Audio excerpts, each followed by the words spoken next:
man, like that could add up to a lot of savings, and there might be a lot of benefit on the QSR side. And this is the type of disruptive technology that can not only will it start changing consumer behavior, but I think it's also going to help the old guard innovate and do more for their customers, and not just sit on the tired old frameworks and networks and protocols that exist today.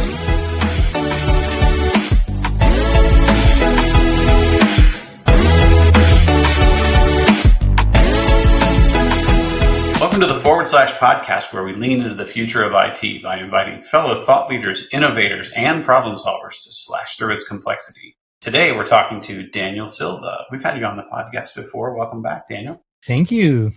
Daniel's a principal consultant here at Clarity, bringing a wealth of experience in leveraging technology to create business value. Beyond software development, Daniel is a strategic leader and team builder who has navigated complex challenges across a wide range of industries, including security, intelligence, defense, finance, and logistics. Notably, he served as a chief information officer and chief technology officer for the Subway franchisee organization Independent Purchasing Cooperative, demonstrating his strong leadership in transforming operations. Daniel's passionate about helping organizations simplify their approach to technology and building robust, future-ready systems.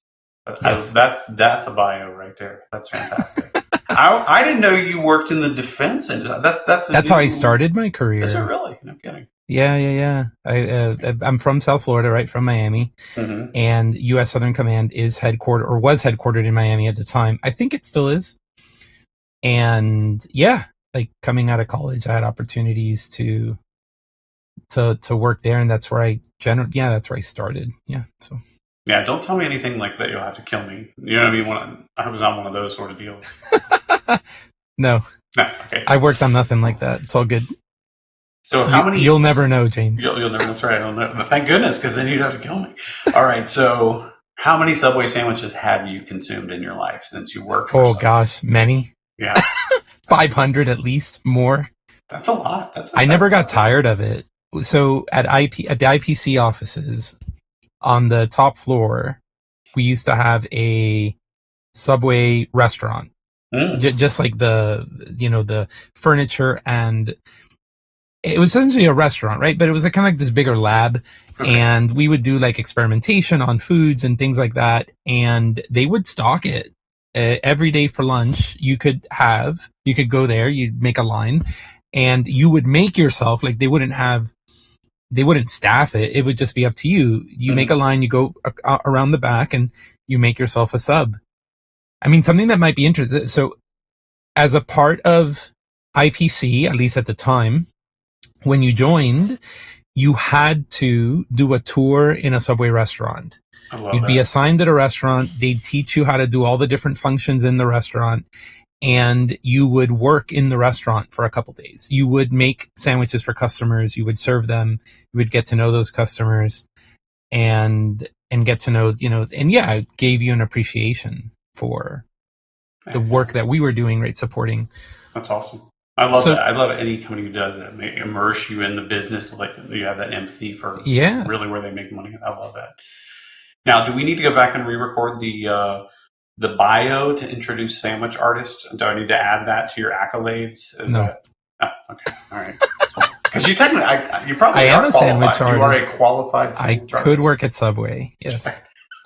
So if this whole programming thing, doesn't work out for you, you've always got. Make sandwiches or become a Subway franchisee or another kind of franchisee. Fantastic. But yeah. So you, because of the IPC, that was big on the. You did a lot of work around payments and those sort of things. So one of the things that we wanted to talk about was kind of, there's a lot going on in the financial services world right now. There's some deregulation going on. There's some new regulations happening. So it's pretty exciting right now, honestly, to see what's going on. One thing in particular is, and this just happened kind of recently in July, was the Genius Act. I mean, this is within days ago or something, right? So the stablecoin era, right? Like we're now getting like that. This is becoming a real boy. So, what is this whole stablecoin thing? Yeah. So stablecoins are this idea of it's a cryptocurrency coin that's pegged or backed 1-to-1 typically, and I think the Genius Act talks about this, to some underlying asset. So for example, it could be tied to like an actual fiat currency like a US dollar, or it could be backed by another type of class, like it could be gold or silver or some other mineral. It can also be backed by other crypto. Why not? You could have Bitcoin is very expensive per Bitcoin, but maybe you can have a stable coin that pegs one of those coins to some fraction of a Bitcoin. And the whole idea is that the value of that stable coin is always going to be pegged. It's always going to be pegged to the value of the underlying asset. So, and the way it keeps its value is that it's essentially through arbitrage, right? As the value naturally goes down, because maybe people are overselling it, then other people will buy it, and that'll drive the price up. Likewise, if the price goes up too much, because a lot of people are buying the stable coin, then the issuer of that stable coin, the administrator of that stable coin, can go ahead and either mint more, or it could buy some of its own stable coin to then kind of bring the price down. Or sell rather, or it could mint and it can sell, or other participants in the market can sell, and then that'll naturally bring the price down, and it lets you know exactly what you're getting. Now, why would you bother? Like, why would you take $100 say and trade it in for 100 crypto coins that's pegged to the dollar? Well, it's because, first of all, there's liquidity, right? So if you put your money in, you have some high degree of certainty that you can get it back out. I can get 100 coins for my $100, and at any point I can trade in my 100 coins and get my $100 back. And I have some degree of certainty. Maybe I want to play, right? Meaning maybe I want to get in when it's at 98 cents and get out when it's at 102, and I'll just monitor it. Maybe I'll just put in those orders ahead of time, and I could just kind of play a little bit of the market. I mean, just for sake of argument. But more importantly, I think, right, beyond just having that confidence that you can convert it back to the underlying asset, is that now you've got crypto.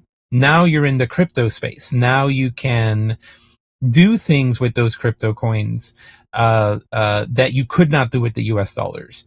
That might be having to do with smart contracts on the blockchain, right? With some other crypto. It doesn't even have to be like the actual stablecoin crypto, but it could be some other cryptocurrency that you want to do something with, but you can't easily exchange. Like, let me pick Solana. Like, maybe I can't easily. Solana is a bad example because you can actually you can buy Solana with US dollars, but maybe there's something that you want to do where you can't do it directly with US dollars. You exchange it for the stable coin. Now you're in the crypto universe, and now you could do something with the crypto. So there's like a lot of applications, and it's a very interesting, like this a very interesting technology that has developed on top of blockchain and using the crypto, and seeing the Genius Act pass means more of an acknowledgement from the government that, hey, this is a real thing, right, and let's go ahead and make sure that it's safe for participants. So, okay, I'm painting a picture in my head. I have to admit, like, the whole cryptocurrency blockchain world is kind of a bit foreign to me. I know a little bit about it. So the idea is, if I buy one stable coin of some coin issuer issues these stable coins, let's say their one stable coin is equal to a dollar. I now have the right, basically. It's kind of like a promissory note almost, right? Like a digital promissory note, right? So I have the right to now request an actual US dollar with this stablecoin. But then I still have to participate in, they're backed by the, like, as you were saying, like kind of that blockchain. There has to be that proof of this thing in existence. But then there's some underlying body that's making sure that there is a dollar somewhere out there in the world that if you come to me with this stable coin, you can have a dollar for it.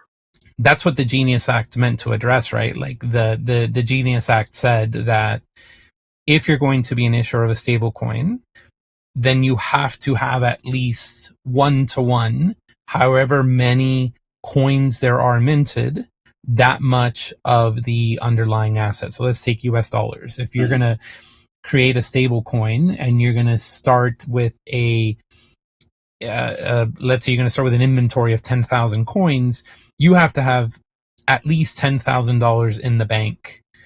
And it's a little bit more like you actually need to be more capitalized than that, but not much, right? Like it is around, like that's where the Genius Act is trying to say, okay, if you're going to be an issuer of a stablecoin, you have to be responsible.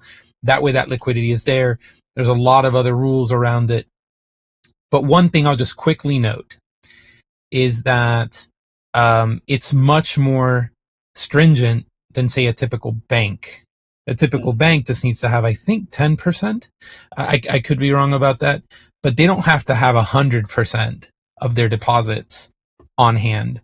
And so suddenly, I think stablecoins is going to start bringing in some customers that might otherwise, like I think there's going to be an interesting transition from what people typically go to a bank for. They'll start going to these stable coins for. They might find them safer in some ways, etc. And that's going to leave the banks in an interesting spot. But we'll have to see, right? Like that just over time, we have to see how that plays out and stuff. And some of I think from what I'm understanding from this whole Genius Act thing, because it now sets them up as regulated and whatnot, so that I think all of the regulations that we've come to know and love, know your customer, OFAC, and all of the anti-money laundering, all of these things apply still. So the people who are issuing these stable coins, they still have to go through this isn't opening up Pandora's box for fraud and all that sort of thing. There's still banks and financial institutions that create these things and back these things. So it's on them to still do the know your customer. I need to know that's Daniel Silva that's buying 16 stable coins, right? Like all of those things. And I need to make sure that I'm not issuing them to someone from a terrorist organization. Yeah. All of that still applies. So that kind of helps, level the playing field. And I think I think everybody's kind of holding their breath in the financial services, industry. Some were kind of waiting for some regulations to let them know which way the wind was going to blow a little bit, I guess, so they could know, like, okay, which way do we want to take this thing? So it's fascinating, and I think it's really opened up a door. So as technologists, what do we need to become familiar with now if we're going to be servicing financial services, apps and companies? How do technologists, how do they need to educate themselves? What do I need to know about? Well, in terms of the technology, I think definitely understanding how crypto works, the general understanding of decentralized finance, because stablecoins start bridging that gap, right? Between kind of like your traditional banking systems, networks, to this new kind of world of different crypto coins, exchanges, things like that. I think starting to understand that is important. There's this concept of dApps, which are applications that you can develop and then deploy into the blockchains themselves. Now, the blockchain is a ledger and it's going to be recording your coins, right? So it's this idea of I can buy the coin and then I can attach a smart contract to it, which is like another word for an application. And I think starting to understand that as developers, like even if we're not interested in necessarily developing or deploying applications in the space, I think every developer should be at least aware of how that works. For a while, I think we were saying it's the new generation of web, right? Like web 3.0, web, whatever the next generation of web is, with this idea of the current state of affairs is you have these big centralized service providers like Google, for example, like just to pick on one, who has, say, YouTube, and a lot of the video content yes, it's on YouTube, but you only have so much control over how it's served because, for example, YouTube wants to monetize its service, so it might put ads into your video. It'll just splice them in. And things like that. And of course, the creator gets a cut, right? So whatever revenue of that ad, they get a percentage of it, etc.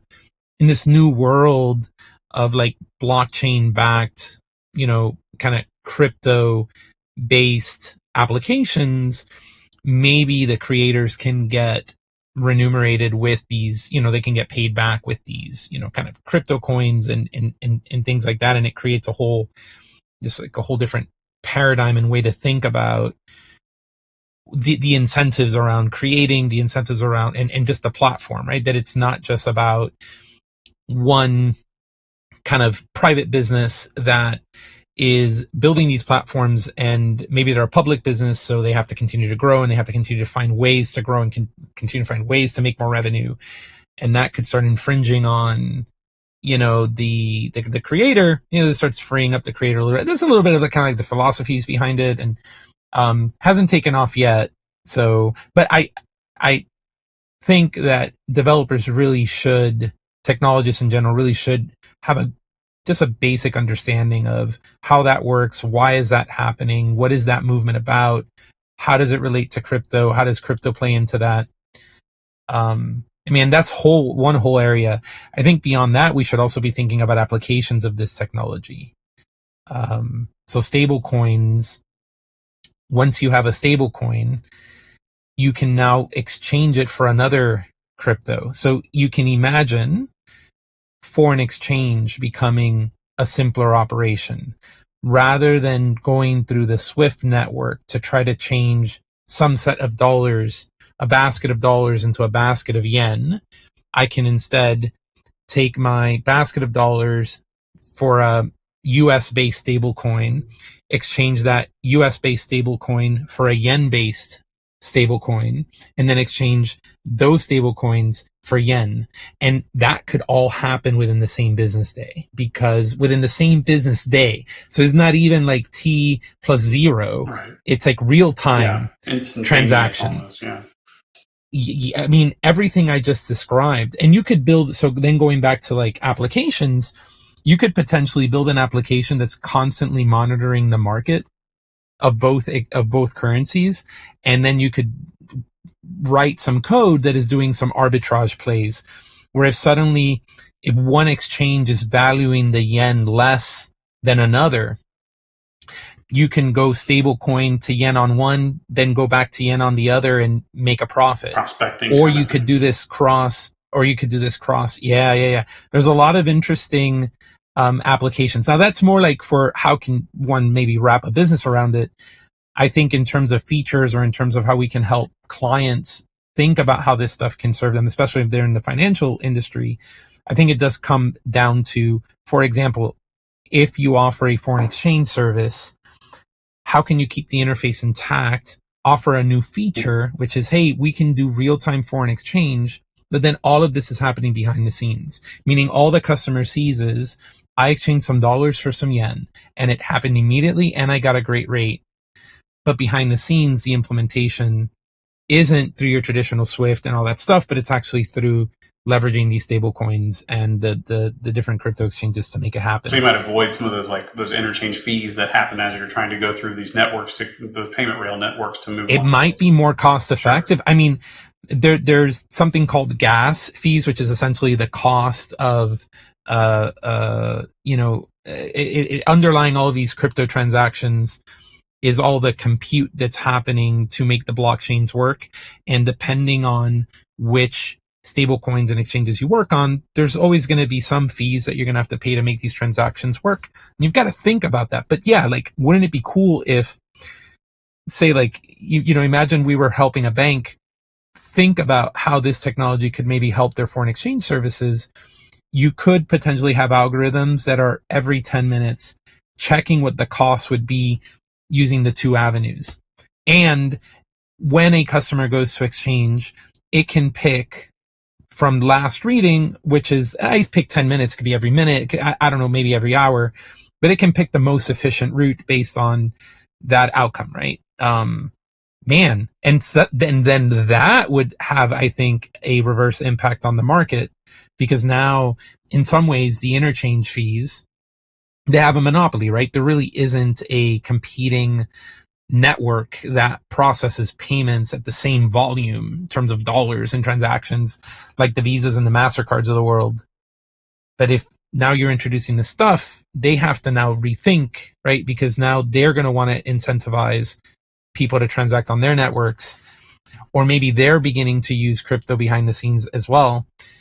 So it's an interesting market, it's an interesting space, and I think there's a lot of opportunity there for businesses to think about, hey, I mean, in terms of financial services, hey, what can we do there to lower our costs and potentially provide our customer a better value, right? Like a better product. Yeah. So one thing that's interesting that kind of is, I don't know, maybe from a technology standpoint. So that we've had something similar to this for a bit, right? Like PayPal and Apple Cash and Venmo, you kind of could put your money into this, like, peer-to-peer. You could put your money out in the ether, right? So you can take some money out of my bank account, and I can now have a Venmo balance. So there's like this ledger. So it kind of reminds me of this whole stablecoin. So how does stablecoin make that world better? We already figured it out with Venmo, and does it standardize things? Does it make it simpler? What does it do to that? Well, yeah, I think it provides new and potentially more efficient implementation options for these networks that are trying to enable these peer-to-peer payment services, right? This idea that you can request $5 from me and I'll send it to you. And you immediately have it and it's there, right? The fact that it's there, that's not a pending transaction. That's not something that, okay, you have $5 and you have to wait until tomorrow for that transaction to clear and then it'll be there. And even then, it's still a pending transaction from your perspective. It might be available to you, but it hasn't really settled yet. Like, you won't see it until 2 days later. No, these peer-to-peer payments are immediately. They're immediately available, which means that, these different banks that are holding these accounts they are able to do. Apple Cash is an interesting one, right? Because Apple is they partner with, I think, Goldman Sachs also for the Apple Cash product. The underlying. I know they do for the consumer credit. Yeah.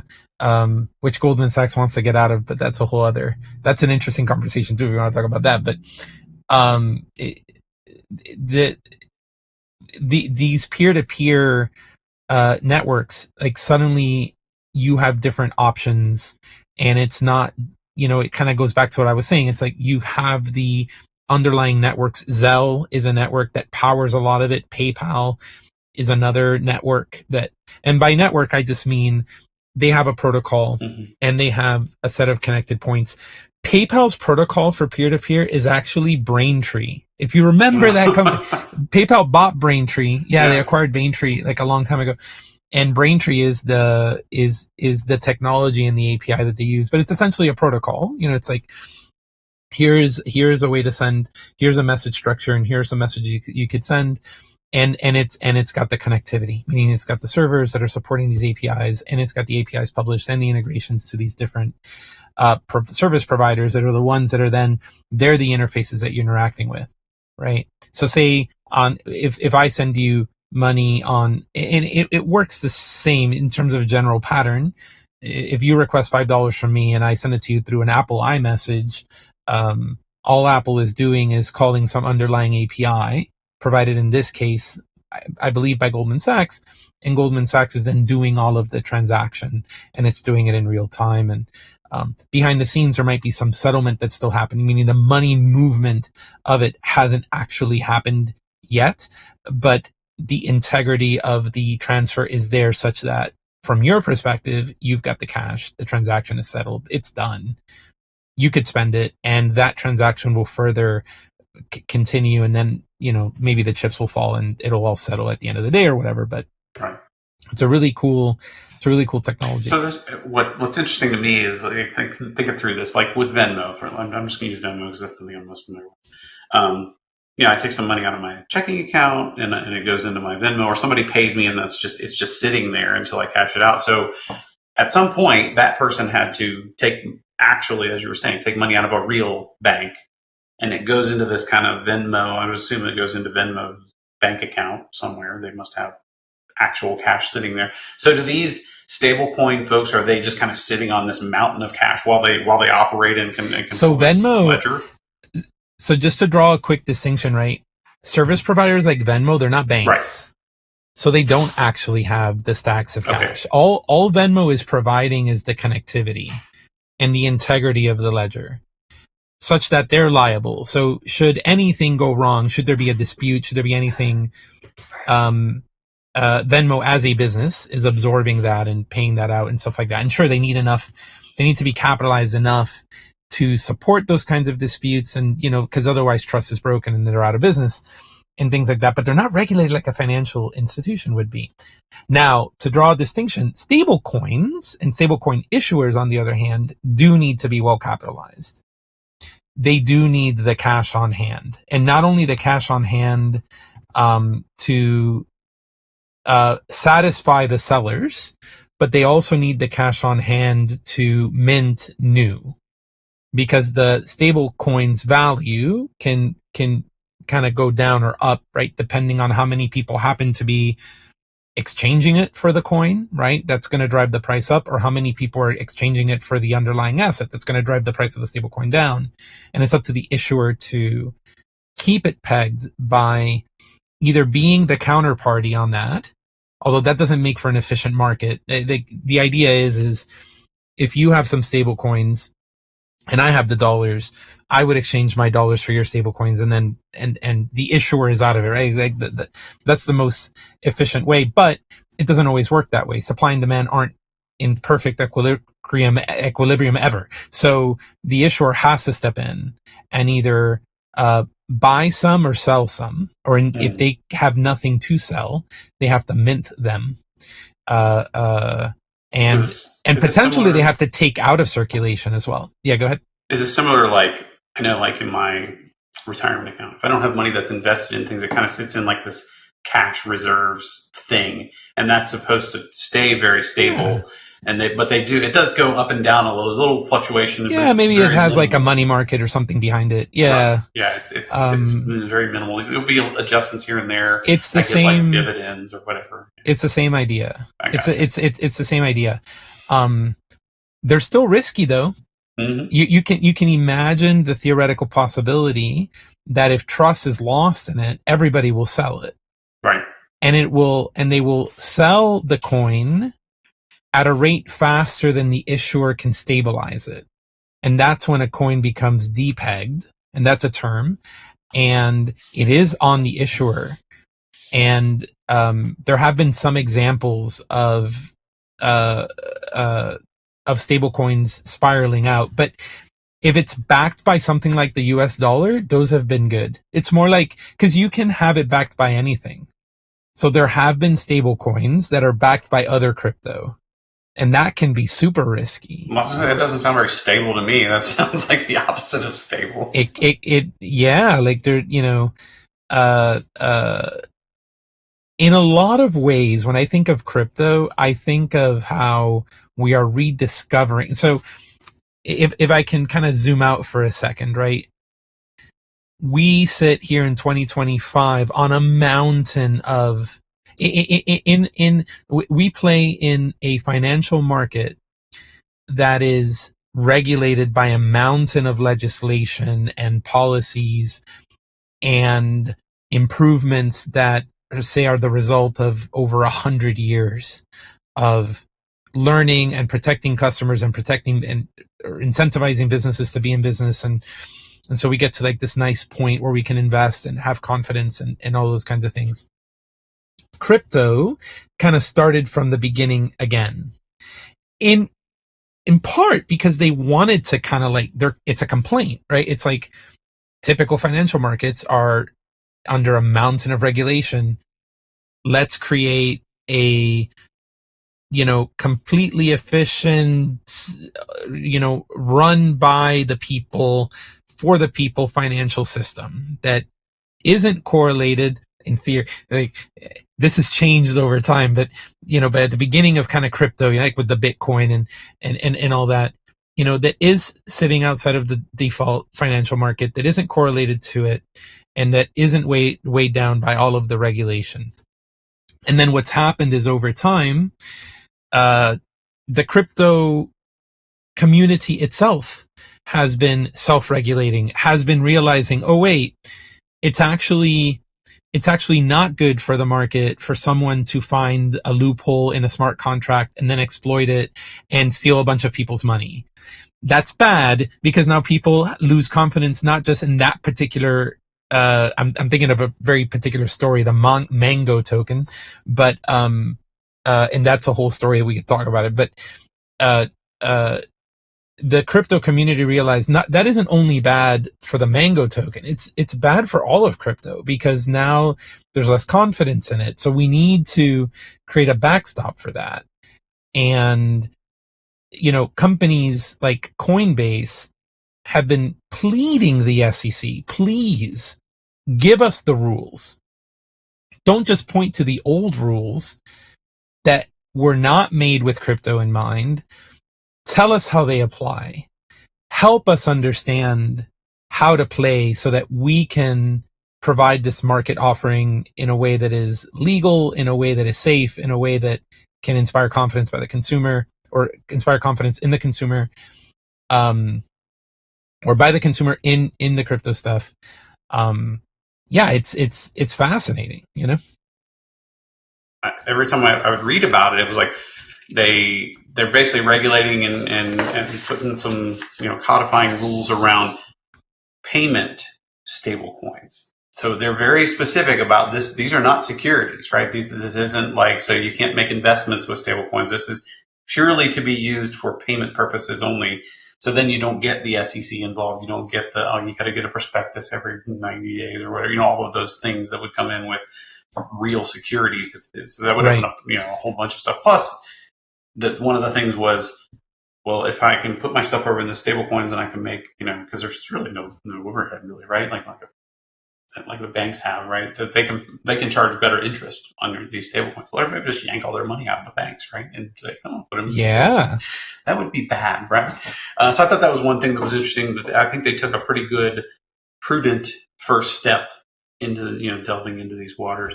One thing that's from a technology standpoint, as we're building solutions, as we're trying to solve problems for our clients and for when we build things, the stablecoin market now, it's almost like not the wild west, because there's regulation, but there's no limitation on like how many stablecoins there can be, and for a very good reason, the United States said, every state can't issue their own currency. We have a currency for the United States of America, and it's called this.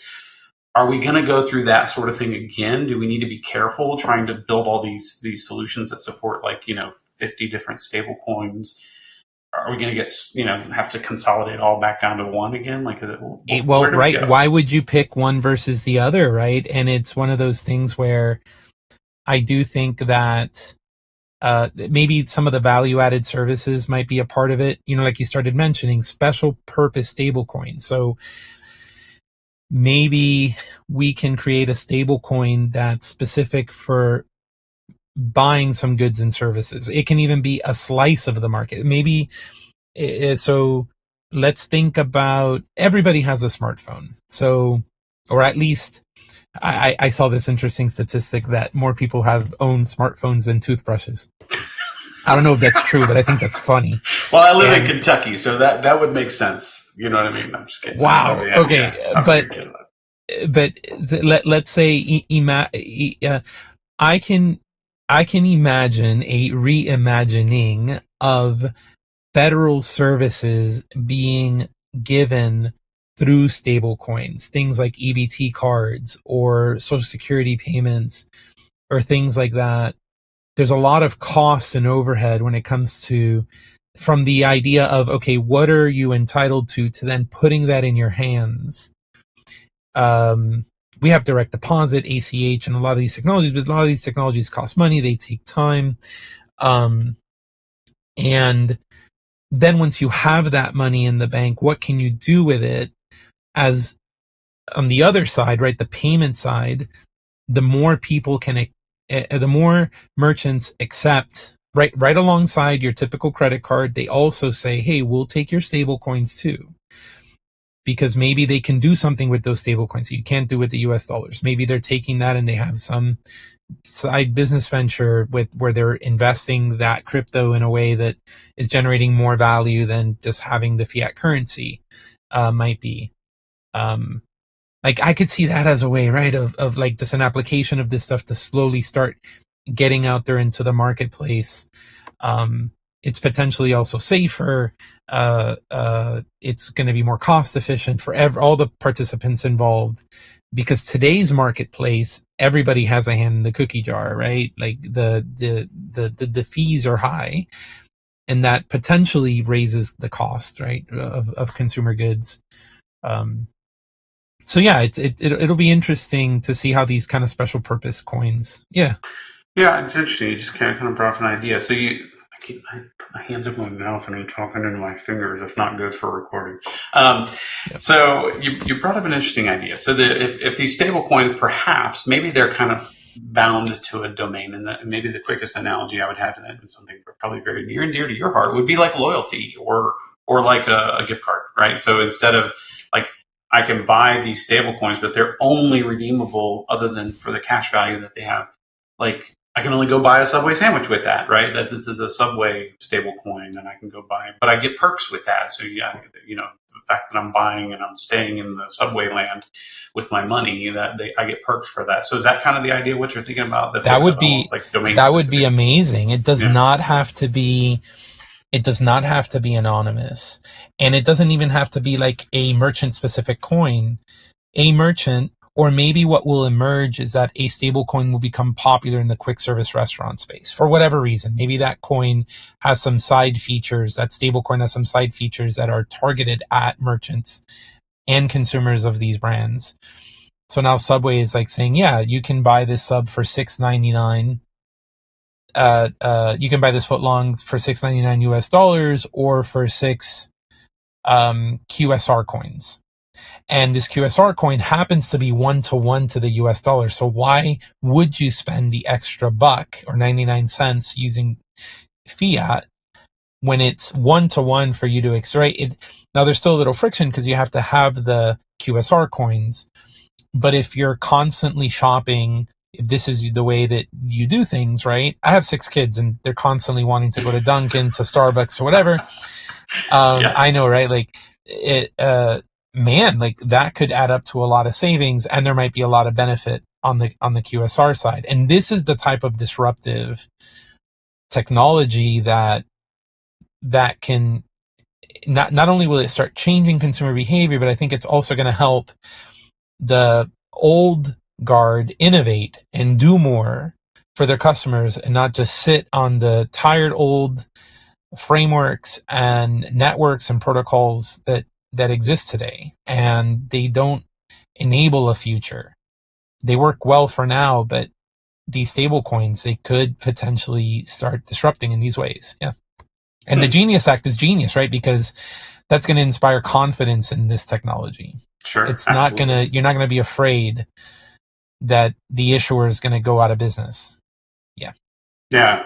I mean, I guess you could kind of like white label the stable coin to your business. So the fact that it's a Subway coin or whatever it is, it may be underneath the cover. QSR coin could be a white label coin. That's even more brilliant. Yeah, it's like an XYZ coin underneath the covers, but I label it as, So ironically enough, Starbucks. a Subway coin could be a stable coin backed by QSR coin, which in and of itself is backed by the US dollar. So you can have abstractions. Right.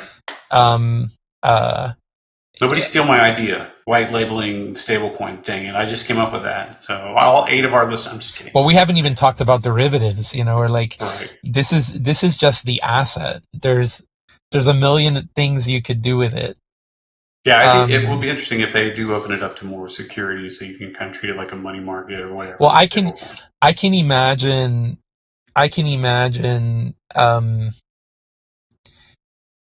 Yeah, this is a little bit of a complex idea, but I want to talk through it, right? All right, all right. I can imagine you live in a country where X coin is allowed, but Y coin is not. So you build a product, or let's just say let's say X coin is not allowed, but X coin would be really valuable to you. So you can create a new coin. Let's call it Y coin. And for whatever reason, Y coin is allowed.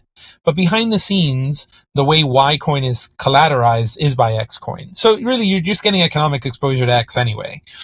But now Y would trade at a premium to X because it's essentially not only X, but it's also access to X. So now Y coin is worth more. Yeah, like, I can imagine this in more constrained markets like China, where maybe in China you want access to some Western thing that isn't allowed for whatever reasons, right? On principled grounds, maybe they were critical of the leader, so you can't do business here. There's a lot of, and that's what I would put in like in the category of derivatives, meaning you have the thing which is in and of itself valuable, the white label coin or whatever, but then you've also got like these. It's wild. It almost, it reminds me of, you've got these gift card exchange markets where they'll give you $70 for a $100 Subway gift card because they know you'll never go to Subway. So 70 cents on the dollar is better than nothing, or better than just having that gift card, that grandma gave you, just kind of sit in your, in your closet or whatever. This kind of reminds me a little bit of that. And I think stablecoins is going to open all sorts of new exchanges and marketplaces where you can access cash. I mean, I think in the US we're very privileged. I think in other countries, man, like stablecoins could be even more powerful. I wonder if it opens up because again, if we're building solutions, if we're one of the issuers or whomever that's dealing in stablecoins and using them for payments, we're still regulatorily, is that a adverb? I don't know. We're still bound by regulations to make sure that know your customer and the anti-money laundering and stuff. Is it going to make anti-money laundering difficult? The reason I thought of that is like you brought up like, if I translate from one stablecoin to the other, I'm going to use an analogy from like the shipping industry. So you may say there's an embargo on China, and I can't ship goods from China to the United States, but I can, if I wanted to be a illicit person, I could say, okay, send my shipment from China to Burkina Faso in Africa. And they kind of don't care about those embargo rates. They don't care about what we say. And there is no embargo from Burkina Faso to the United States. So they'll offload a shipment, put it back on another container, and zippity-doo-dah, ship it to the United States. So the country of origin now is a different country, right? Yeah. So if there are illicit actors in the middle, like that don't really enforce the anti-money laundering and those sort of things, could it open us up to risk and oh yeah, absolutely. I and a lot of this is new. I think that we've not yet discovered all the ways in which this can be exploited, and I think over time we are going to learn that, and that could potentially take down some exchanges along the way. So this isn't completely risk-free, and it'd be foolish to say that we fully understand this technology. We understand on some level what it could do, and we're beginning to get a sense of how to. And I want to be clear: the incentive to combat things like anti-money laundering or to combat money laundering is not for moral grounds, right? It's not because it would be a good thing to do. It's because it makes the marketplace safer. It's because the marketplace won't draw scrutiny. Sure. The last thing you want is, 2,000 of my US dollars are trapped in a stable coin that I can't make liquid because the FBI has seized it and has frozen everything because there's some illicit act, I like to think of it in terms of efficiencies, right? The more illegitimate behavior is happening, whether that's exploitation of the technology, whether that's illegal behavior, just things that aren't allowed in certain jurisdictions happening on those exchanges, then the more that risk exists. And yeah, like there's there's a lot that we have to learn along the way. Well, one thing that's, I guess, maybe that's in the benefit here is the whole notion of that the blockchain, underlying blockchain, that you can inspect the chain itself to look for funny business, right? I would guess. Yes, that might help. The only intrinsic value to any of this stuff is the distributed trustworthy ledger. Mm-hmm. Without this, you really just have like it wouldn't work. Right. So yeah, there are a lot of tools with which to, we're learning a lot. In a lot of ways, we're going back to zero or going back to the beginning, on purpose, right? We want to, maybe we've forgotten why some of the regulations are good, and we want to start from scratch and just start with the things. And it's also a new world, new generation, new ways to think about money, new opportunity, right? So I think in some level, in some sense, this blockchain technology and crypto in general, I think, has a future. It's just a matter of, how it plays out. And these stable coins, I think, are going to be a great transition into that future. All right. So future trends, anything, opportunities that you would say, what's next? What do you see on the horizon for this? For stable coins or for, yeah. I see wider adoption on the merchant side. I see, and you already see it a little bit, like someone like Elon Musk saying you could pay for your Tesla in Dogecoin or something like that. That's a little bit more meme worthy and not more for attention grabbing than it is for like some kind of fundamental economic reason. Mm-hmm. But I can imagine as these technologies mature underneath, and as technologists like us build the services on top of them to make it possible for merchants to accept stablecoins as forms of payment, then I do see how that will then become the grounds for the US to create its first kind of official digital currency. Yeah, that eventually will replace the US dollar, and other countries will follow.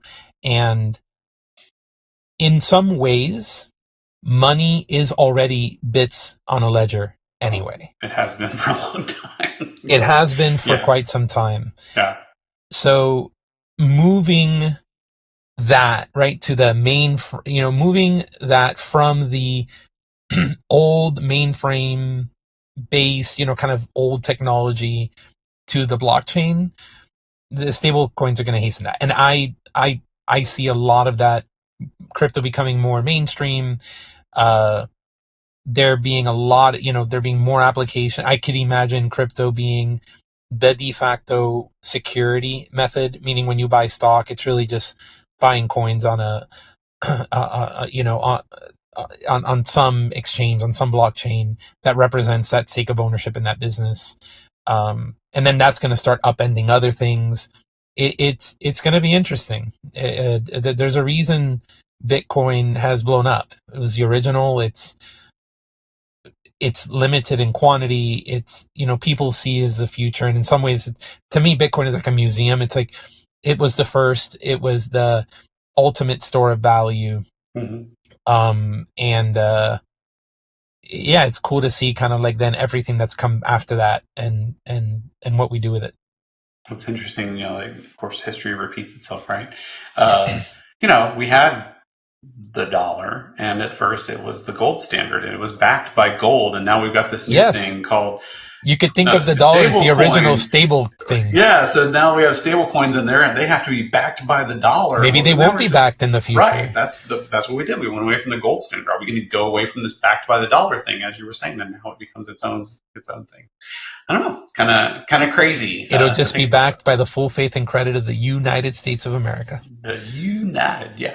The good old US of A. What about that's an interesting thought where you said that when you buy stock, So you would have like an AAPL coin. If I'm buying Apple stock, I would buy an AAPL coin. Yeah. I don't even need to go through the New York Stock Exchange. I don't need to go through any of those. I just buy the stupid coin. Cuts out that middleman. IPOs are pretty easy to do. At that point, it's probably easier. I mean, think about it this way: there is no more IPO.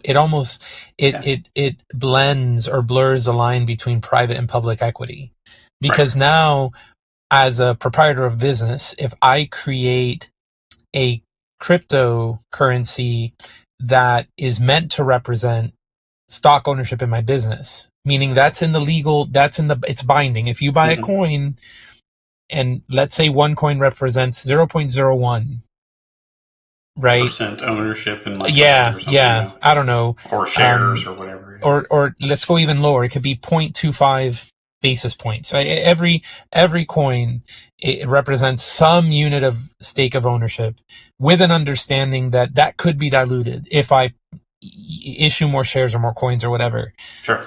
Yeah, like that.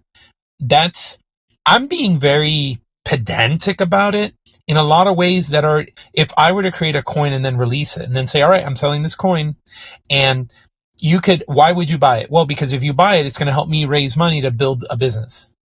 And the idea would be is that the value of the business will be correlated to the value of the coin. So it doesn't even have to be a strict, this coin represents a fraction of a share in a business, but it could just be that this coin's existence and its name correlates to the business. So as the business increases in value, so will the coin, or at least that's what you hope. So that's already happening on some degrees, right? And these are the companies that are being sued by the SEC to say, hey, you can't do that. That's a security. and you can't just do that, right? Like you can't sell coins to people who are thinking they're investing. What's the Great Depression? There was a definition for a stock. It's it's an investment in a common enterprise, hoping to profit from the works of others. Something to that effect. I'm butchering the sentence. If I was Joe Rogan, I could say like, "Hey, Jamie, pull that up for me, would you?" You know what I mean? I don't have that. And I don't want to Google it right now. But I just have my dogs. They don't do any. But that's essentially what they're doing. They're buying the coin, expecting the coin to go up in value because of the effort of someone else, the company's proprietors. And the SEC is like, no, you can't do that. That's a clear security, right? That's a difference between, say, Ethereum, which is saying, hey, if you buy this coin, this coin it has its worth, and it has its worth in the marketplace, and it's got its market rate. It's not a stable coin, meaning people that are buying and selling it are giving it the value. It's not backed by anything other than other people wanting it. Other than itself, other than its integrity and its feature set, and why you would want to. The prestige of owning the thing. Yeah, maybe, right? Like, so I do see a lot of application of this. If brokerages start accepting stable coins for investments, that starts getting really odd, right? Because it's like, okay, I'm trading crypto for stock ownership, and at some point I could see that just kind of blurring to on behind the scenes. An exchange or a broker, market maker, still needs to buy or sell the stock, which is presumably still sold in some fiat currency, so they have to take the stablecoin, turn it into that. But if the companies themselves are starting to offer crypto, suddenly they can do the stablecoin directly for the stake in the business, expressed as crypto. And to go back to like a point I was thinking about earlier when you said like IPOs are the nature of IPOs, like now if there's a framework for it, companies can just go public, period. There's no their version of going public is just saying, hey, here's a new crypto, it is directly correlated to this business, and buying it is buying in the future of this business, and it is a security. I've registered it with the SEC, just like any company would register their publicly traded stock. And like that is, if not upon us, like really close. And stablecoin is only going to hasten that because it's going to bring more participants and more people in. Yep. Yeah, I think I'm thinking through that. It would almost have to be dividend less. Like you probably wouldn't pay dividends on those type of investments. They would just be traded among each other, and it's basically a prospecting tool of saying, I think your company's awesome, I'm going to buy into that. somebody else thinks, oh, it's really, really awesome. I'll pay you this much money more than you invested to buy that from you. So it just becomes this like trading up, trading down thing. But paying dividends based on that would be the part where it would probably fall apart, I'm guessing. Yeah. Anyway. All right. So next segment on the show is what we like to call Ship It or Skip It. Ship or skip, everybody we gotta tell us if you ship or skip. This is here, it's kind of like hot or not kind of thing, right? So you're supposed to, yeah, I like it. Let's ship that to production kind of thing. Or no, skip it. Let's not do that, right? So, okay. Do you currently use, like, what about these, like, all these payment mechanisms that aren't coined, like Venmo and Apple and all of this? Oh yeah, you use that. That's how I pay my allowance. Ship it, absolutely. I like the idea. The only thing I wish that for me personally, for doing like home finance, the thing that bugs me is like when my wife uses Venmo to pay everyone. All it says when I use a you need a budget YNAB to categorize transactions. All it says is Venmo. It doesn't say who it's from in that application, so I have no idea. It just says Venmo, Venmo, Venmo, Venmo, Venmo, and I have no idea what it's for. But it's for all these different things. So that frustrates me. I wish they would like flow through like the payee information. Don't use Venmo. Use another one. Well, maybe that's it. Maybe I'll tell her to start using like Apple Cash, right? Or whatever integration you're using, because I doubt it's Venmo's fault, right? Like I'm sure Venmo makes available in the transaction data the amount and the source and the target, right? And so however you're importing that stuff, maybe they're ignoring or dropping that. And I think it's just a matter of it's transfer. It's a company, the bank really well is who I use. But I think the issue is like when you take money out to go to Venmo, they don't know what that's for necessarily. It could be just I want to put money. Oh, I see what you're saying. Yeah, so it just shows up the integration is with the bank, not with Venmo. So you just get the bank's perspective. Yeah, they don't know. So you need to import the Venmo data and then have it overlaid, right? Yeah, like somehow sync it up somehow. Yeah, that'd be great. So with Apple Cash, if I can quickly say, when you whatever note you write. So you can send money and then there's a space to send a message, and that whatever you send along with it does get recorded with the message. And on the bank side, I actually see that memo. Oh, okay. Which is useful. I'm switching to Apple then because that's... Which is useful, but not everyone uses... Like for Apple, you need to have an iPhone or you need to use an Apple device. Not everybody uses that. So it limits your market, right? Like that's part of the problem. It's not platform agnostic, but it's otherwise really cool. And like I said, with my kids, they all use it. So I don't hang out with people who don't have Apple phones. I just don't. I mean, I just don't associate myself with those people. I'm just kidding. No, I do have those friends, that the green bubble friends. I do have those folks in my network. I love them just as much, for sure. What about I don't know. This is kind of really broad, but like quantum computing. Are you kind of hyped up about this, or is this something you're like, that's just hype. It's not going to happen.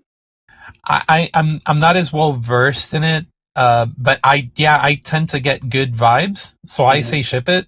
I'm a little concerned about maybe a common thing you'll hear is when that goes live or when quantum computing becomes more mainstream, rip our encryption mechanisms, right?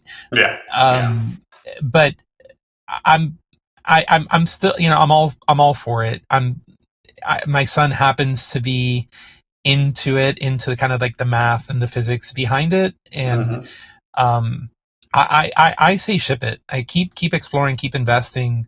It'd be cool to have new and exciting ways to compute other than the basic binary way that we've been doing it pretty much since, the dawn of computing, right? Since, Charles Babbage. I'm with you. I'm a ship it on quantum. I think it's going to be a fascinating era for us. I think like you said, we're going to have to think differently about computing and the way you structure algorithms. It's going to make us expand our horizons a little bit and kind of reframe our brain and maybe just the fact that gets introduced, we might think about how we've solved other problems in the past, and we might think about problem solving differently. I think it's going to be cool. I think it's going to expand our horizons and just the way we think. It's exciting, man. Yeah. I got to tell you that intersection, like when I was younger, physics always interested me. At some point I had to make a choice, right? And so I leaned in more into computer science. To me, it felt more applicable.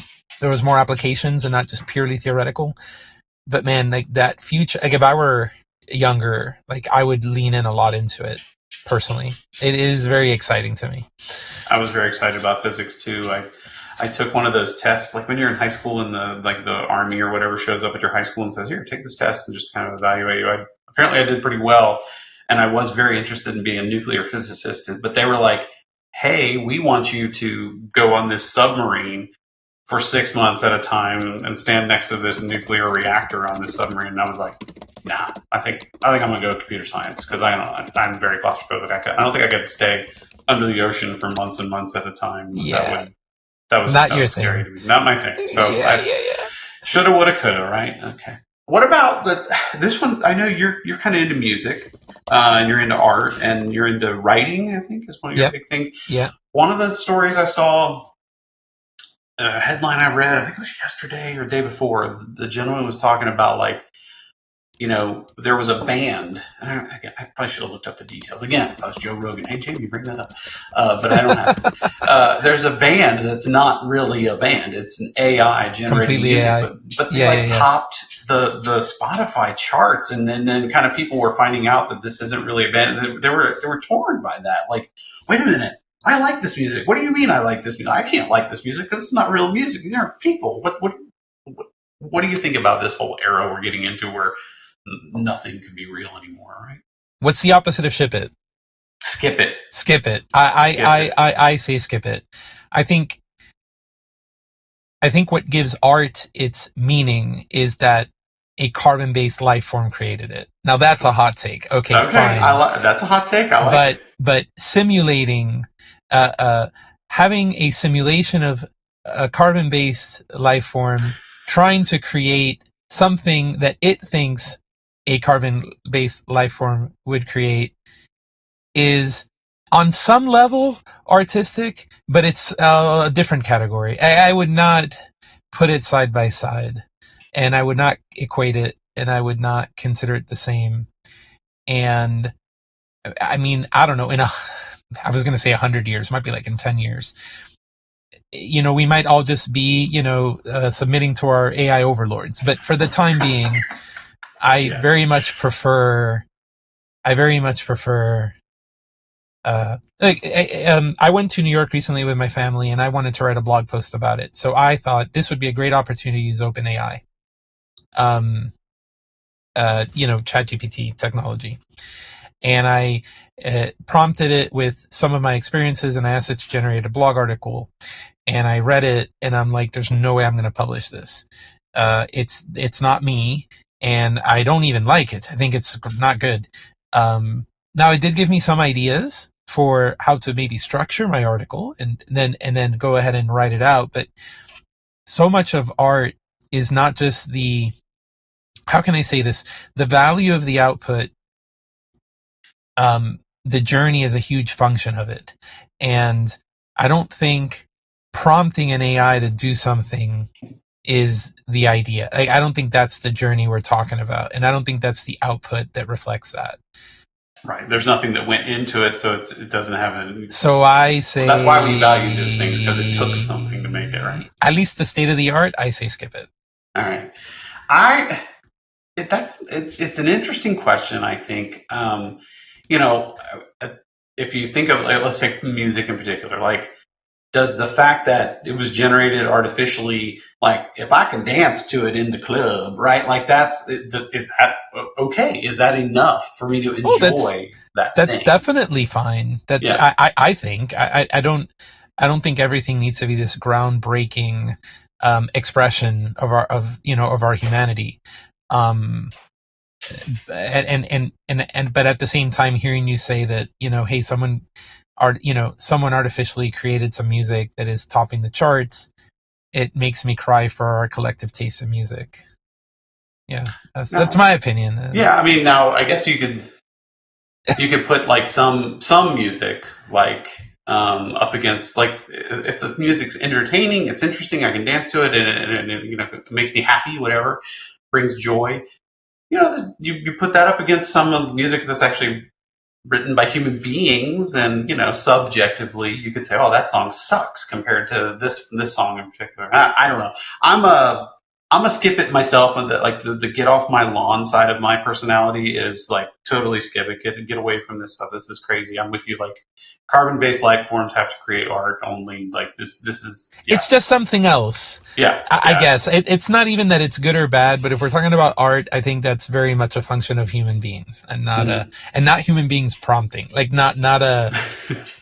There's no a level of layer of interaction there. It's directly us. But what do I know, man? Hey, it's not my world anymore, right? It's the younger generations. Vanilla Ice is art, so that's, I don't know. People probably listen to the podcast have no idea who he is, right? But you're from Miami, right? So A1A, Beachfront A1A, right? That's right. So Vanilla Ice. I know Vanilla Ice. I have to get my 80s references in on that. Everybody makes fun of me. I'm always talking about 80s. All right, stop, James. Yeah, collaborate and listen. That's right. Because Ice is back. Okay, right. We're gonna stop. Right. We could go through the whole song. Probably. That's right. We can. All right. All right. So let's go on to the next segment of the show. This is, again, we make sure everybody, we have to set the stage for this, and you've been on the show before, so you kind of know. But this is the really important part. This is where we get down to what the audience wants to hear about. This is all of the rest stuff, they fast forward through that. This is what people tune in for, is the lightning round. This is the impact to society. This is what makes humanity better. It's time for the lightning round. Rapid fire, don't slow down. Answer quick and make it count. In this game, there's no way out. It's time for the lightning round. There are correct answers. So I would warn you, make sure you think about your answer. But answer as quickly as possible, but think. Right? Okay. But are you ready? I'm ready. Okay. Let's go. All right. You seem well composed for this. I'm pumped. You are pumped. All right. Are reindeers real creatures? No. Godfather or Star Wars? Godfather. Okay. Are rats cute? No.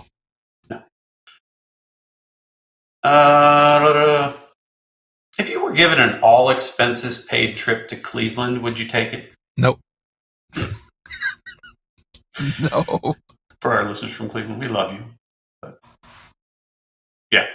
I don't think we have any listeners in Cleveland yet, so we can still do that question. Not ever. Okay. Dark chocolate or milk chocolate? Dark chocolate. Every time. All right. I taste raisins even when there are no raisins in it. Like I do. I love dark chocolate. It's the best. Do you think anyone considers you a hipster? No. Nobody. Absolutely nobody. Not a soul on this earth. Okay. Or ever. Yeah. There's a couple here that are like, I have a list of these, and usually I try to skip around, but there's a couple right in a row here that I think would be good ones for you. Like, okay, Super Mario Brothers or Zelda? Zelda. Or Link. I don't know. But Zelda. Yeah. On a scale of 1 to 10, how good are you at trivia? 1 being not good, I would say like a 3. Really? I find that surprising, actually. I have really great book knowledge. I'm not very good at I guess it would be the opposite. Yeah, I'm not good at trivia. Ask EJ. Like, we'll go to trivia night, and we always lose. So. If there was a hair in your soup at a restaurant, would you return it? I wouldn't drink it. I wouldn't eat it, but I'd probably, I don't know if I'd make a fuss about it. Depends. Who inspires you? My wife. Well done. Do you think that's a sincere answer? That's a good answer. I like it. Do you think she'll listen to this? Probably not. No. I doubt it. My kids might. Well, next time we see her, we'll make sure, like, hey, you should see like the call out he did on the podcast for you. You should listen. That'll get us some more listeners. We should do that. All right, great job. You did a wonderful job. I would say 78th percentile on the lightning round. Cool. That's pretty good. I mean, that's on. You know, I mean, you did better than 78 out of 100 people. Are reindeer real animals? I think they actually are. They are, right? As soon as I said no, I'm like, well, Rudolph isn't real. But I don't think they fly. But a reindeer, I don't think they fly. But I think a reindeer is an animal. Yeah, I don't think. I mean, Grandma got run over by one, right? So sure it's got to be real. Yeah. They don't have glowing noses, and I'm pretty sure they don't fly. I'm not positive. But this has been a lot of fun. Thank you. This has been really cool. Thanks for joining us. Thank you for inviting me. This has been a fun conversation. Let's do it again soon. Absolutely. Anything you have going on? Anything you'd like to promote? Like, do you have any blog posts that you've recently written, or anything you'd like? No, I mean, I've been writing a lot more on my Medium. I have a medium.com/at Daniel's Web is my blog. So I definitely recommend if you're into reading. But yeah, for now, that's really the only thing I've got going on. I'm pretty fully dedicated to the work that we do, and then everything beyond that goes to my kids, to be honest, just spending time with them. So well, you got 6 of them. That's and they're growing up, right? And they've all have different needs, and got one going to college here in the fall. I've got like full time. I mean, my son also goes to college, but he's not full time there. He's still in high school. But yeah, just from 9 to 17, so there's like a lot of different.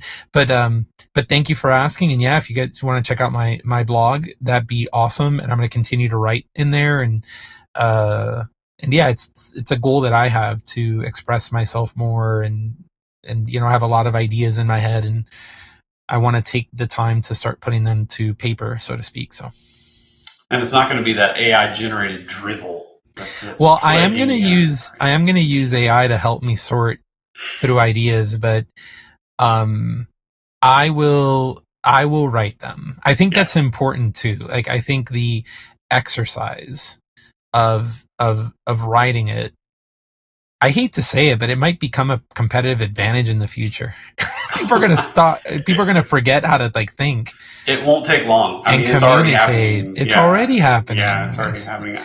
I wrote an article about how to maintain your authenticity in the the LLM era in your writing, and how to do that, and how to use an LLM but still maintain authenticity. And I should read that. You have to be disciplined. I find myself going away from even the advice I give. Sometimes I'm like, I gotta well, it comes back to why you're doing what you're doing. I mean, if the goal is to communicate something, then yeah, sure, lean in. Let it help you do that. But don't lose touch with your ability to think and put ideas down. And I mean outside of a prompt input box.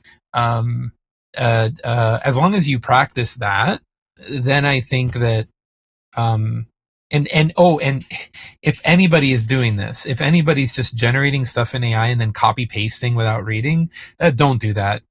It will be evident. It is not good. It won't represent you well, and you cannot blame it. You will have to take full responsibility. So, don't do that. At least read your stuff. And do some copy editing and then ship it, and that's okay.